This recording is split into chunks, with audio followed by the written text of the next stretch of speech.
BL संतोष के लखनऊ दौरे का आज तीसरा दिन है और आज भी कुछ बैठकें कर सकते हैं बीएल संतोष। अभी लखनऊ में पार्टी कार्यालय पर वो मौजूद हैं। कहा जा रहा है कि बीएल संतोष आज पार्टी कार्यालय पर पार्टी की लखनऊ जिला इकाई की समन्वय बैठक करेंगे और इसमें लखनऊ के जिला अध्यक्ष श्री कृष्ण लोधी से लेकर सांसद कौशल किशोर, विधायक अविनाश त्रिवेदी, जया देवी, मंत्री स्वाति सिंह शामिल होंगी। प्रदेश अध्यक्ष स्वतंत्र देव सिंह सुबह ही पार्टी कार्यालय पहुंच गए हैं। तो आज भी बीएल संतोष कुछ बैठकें कर सकते हैं। अभी भी लखनऊ में पार्टी के कार्यालय पर ही मौजूद हैं बीएल संतोष। और इससे पहले यूपी सरकार और भाजपा संगठन के बीच सरकार के कामकाज और पार्टी से समन्वय को लेकर लखनऊ में 2 दिनों तक बैठक हुई है। पार्टी मुख्यालय में संगठन महासचिव बीएल संतोष की अगुवाई में बैठक को आगामी चुनाव के मद्देनजर काफी अहम माना जा रहा था।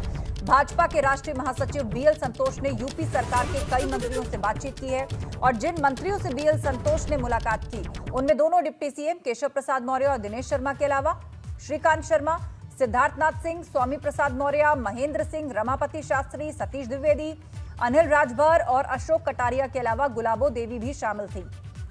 इसके अलावा बैठक में कई सांसदों और विधायकों को भी बुलाया गया था, जिनमें संगठन और सरकार के कामकाज और दोनों के बीच समन्वय को लेकर जनप्रतिनिधियों से फीडबैक लिया गया।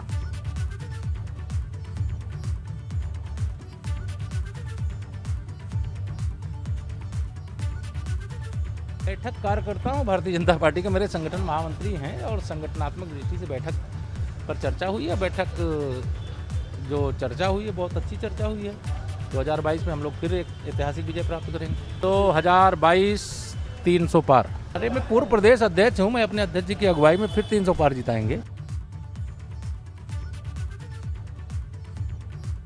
तो जातीय समीकरण के नजरिए से वो तमाम नाम हम आपको दिखा रहे हैं जिनके साथ बीएल संतोष ने मुलाकात की है।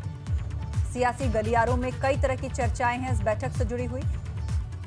आगामी चुनावों को लेकर बीजेपी की ये अहम बैठक है। अनुभव शुक्ला से इस पर अपडेट लेते हैं। अनुभव, आज भी बीएल संतोष पार्टी कार्यालय में ही है, आज भी कई बैठकें होने जा रही हैं, तो सरकार और संगठन के लोगों को मिला जुलाकर ये जो बैठक हो रही है, दोनों के बीच में जो बैठक हो रही है, क्या मायने उसके निकाले जाएं? आने वाले यूपी चुनाव में अब ज्यादा वक्त नहीं रह गया है और एक एक करके सभी जनप्रतिनिधियों का भी फीडबैक लिया जा रहा है। सत्ता के गलियारों में कई तरह की चर्चाएं। देखिए, बिल्कुल हम सुबह से मौजूद हैं बीजेपी कार्यालय पर और यहाँ हमें सुबह से ही हलचल दिख रही है। सबसे पहले प्रदेश अध्यक्ष स्वतंत्र देव सिंह जो है वो 8 बजे से पहले ही यहाँ पहुँच गए। इसके अलावा अभी मंत्री स्वाति सिंह वो पहुँची हैं, कैबिनेट मंत्री आशुतोष टंडन वो भी पहुँच चुके हैं और बीएल संतोष जिनका पहले केवल 2 दिन का कार्यक्रम था और ये कहा जा रहा था कि वो बैठकें करके चले जाएंगे, पर आज भी अभी वो लखनऊ में ही मौजूद हैं और पार्टी कार्यालय में ही हैं। अगर हम आपको दिखाएं तो वो जो आप ऊपर देख रहे हैं वहीं पर वो रुके हुए हैं और कहा जा रहा है कि आज जो बैठकें होनी है उसमें सांसद भी आएंगे, विधायक भी आएंगे, जिला अध्यक्षों को भी बुलाया गया है। तो यानी हर तरफ से पहले मंत्रियों के साथ बैठक कर सरकार का फीडबैक लिया, क्या काम हो रहा है, कैसे काम हो रहा है, उन्हें क्या दिक्कतें उनके विभाग में आ रही हैं, क्या समन्वय है या नहीं है संगठन से।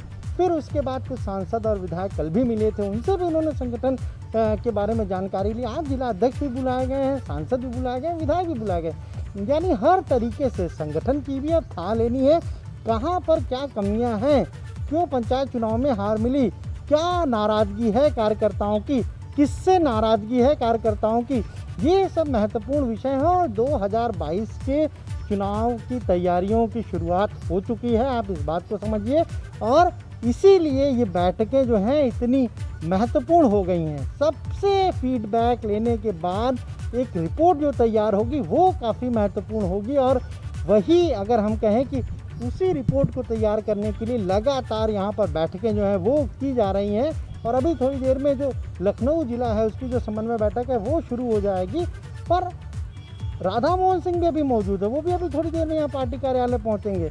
यानी बैठकें केवल ऐसी नहीं है कि हमें रिपोर्ट लेनी है, इस बैठक का मकसद ये भी हो सकता है कि आगे क्या हमें ज़रूरत है, कहाँ पर हमें क्या क्या चीज़ें बदलनी है, या फिर कैसे कार्यकर्ताओं की नाराज़गी, कैसे जो पार्टी के लीडर हैं उनकी नाराज़गी को कम किया जाए। पंचायत चुनाव में जब पार्टी को ज़्यादा हम कहें तो उसके अनुकूल परिणाम नहीं आया, तब एक बात ये भी कही गई। देखिए, अभी भी फ़िलहाल कोई आया है और हम आपको अगर दिखाएं तो विधायक जो बुलाए गए हैं वो यहाँ पहुँच रहे हैं और लगातार हम देख रहे हैं कि सुबह से ही जो हलचल है, देखिए ये कौशल किशोर जो सांसद है मोहनलालगंज के, वो भी पहुँचे हैं और इनका इस बैठक में आना, उनकी पत्नी जया देवी, ये विधायक हैं लखनऊ से ही और ये भी पहुंची हैं, लेकिन सांसद कौशल किशोर का आना काफ़ी महत्वपूर्ण है क्योंकि आपको याद होगा कुछ दिन पहले कैसे उन्होंने चिट्ठी लिखी थी और क्या कमियां थीं, कहाँ पर ऑक्सीजन की कमी है, बेड की कमी है, इन सारी चीज़ों को लेकर उन्होंने खुद सरकार पर सवाल खड़े किए थे और आज खुद सांसद जी यहाँ पहुँच चुके हैं और वो भी इस बैठक में शामिल होंगे, तो ये काफ़ी महत्वपूर्ण हो जाता है। हम कोशिश करेंगे कि उनसे बात करें, जानने की कोशिश करें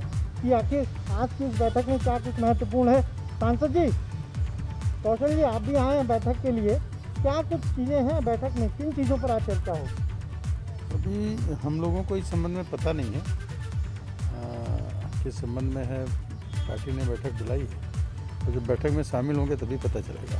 लेकिन जिस तरीके से जब कोरोना का सेकेंड पीक था, आपने तमाम सारी चिट्ठियाँ लिखी, बहुत सारी कमियों का आपने उजागर किया, उन सारी बातों को भी आप रखेंगे क्योंकि सबसे ये फीडबैक ले रहे हैं। पूछेंगे तो निश्चित तरीके से बताएंगे। आप बताएंगे। इसके अलावा 2022 के चुनाव की तैयारियों की बात हो रही है कि कहाँ पर क्या कमी है, इन सब पर भी आप चर्चा करेंगे? जी जी जी जी, हाँ जैसा होगा वो बात करके बताएंगे। देखिए, इसके अलावा तमाम सारे लोग यहाँ पर, हम वही कह रहे हैं, सुबह से ही यहाँ जो है हलचल जो है वो बढ़ चुकी है। अभी आप देखिए मोहसिन रजा सरकार में राज्य मंत्री हैं, वो भी इस बैठक के लिए पहुँचे हैं, तो आज सुबह से ही तो आप भी कुछ कागज़ लेके आए हैं, कुछ रिपोर्ट आप भी देंगे, लेकिन फिलहाल बात नहीं कर रहे हैं। और मोहसिन रजा ऐसे मंत्री हैं सरकार के जो हर चीज़ पर मुखर होकर बोलते हैं, पर बैठक के बारे में कुछ भी बोल नहीं रहे। आपने सांसद कौशल किशोर को सुना, वो कह रहे हैं कि हाँ, अगर पूछा जाएगा तो हम सारी जानकारियाँ देंगे, क्या कुछ रहा, जो उन्होंने पत्र लिखा था वो क्यों लिखा था, क्या वजह रही, तो ये सारी चीज़ें हैं। लगातार यहाँ पर हम देख रहे हैं कि हलचल बढ़ी हुई है। देखिए, एक और गाड़ी आ रही है, एक और जो पार्टी के लोग हैं वो भी पहुँच रहे हैं, तो ये काफ़ी महत्वपूर्ण बैठक है। कल पहले 2 दिन पहले जो बैठक हुई उसमें कुछ मंत्री आए, उसके बाद कल जिस तरीके से बैठक हुई, एक तकरीबन 12 के आसपास जो मंत्री हैं वो पहुंचे थे सरकार में। ये देख रहा था कि ये जो दौरा था ये 2 दिन का था, लेकिन आज भी एक्सटेंड हो गया है। नहीं, मुझे ऐसी कोई जानकारी नहीं। अच्छा, लेकिन आज भी बैठकें हैं, विधायक आ रहे हैं, मंत्री आ रहे हैं। अब वो जब तक रहेंगे तो चलता रहता है, उसमें क्या स्वाभाविक है। अच्छा, कोई ऐसा नहीं है। पहले तो इनका 2 दिन का ही दौरा बताया जा रहा था। 2 दिन अब आप तो तीसरा दिन हो गया, आज भी बैठकें लगी हुई हैं। नहीं बैठ के नहीं, अब मुझे जानकारी नहीं, वैसे मुझे जहाँ तक जानकारी आज बैठक नहीं है। देखिए, बिल्कुल हम आपको तस्वीरें सीधे दिखा रहे हैं बीजेपी कार्यालय से। बिल्कुल हलचल तेज है बीजेपी कार्यालय में, एक एक करके सबके पहुंचने का सिलसिला जारी है। बीएल संतोष वहां पर मौजूद हैं और कहा जा रहा है कि सिलसिला आने वाले 2 दिन तक रहेगा, बैठ के चलती रहेंगी। आप हर हलचल पर नजर बना के रखिए। जानकारी के लिए शुक्रिया अनुभव।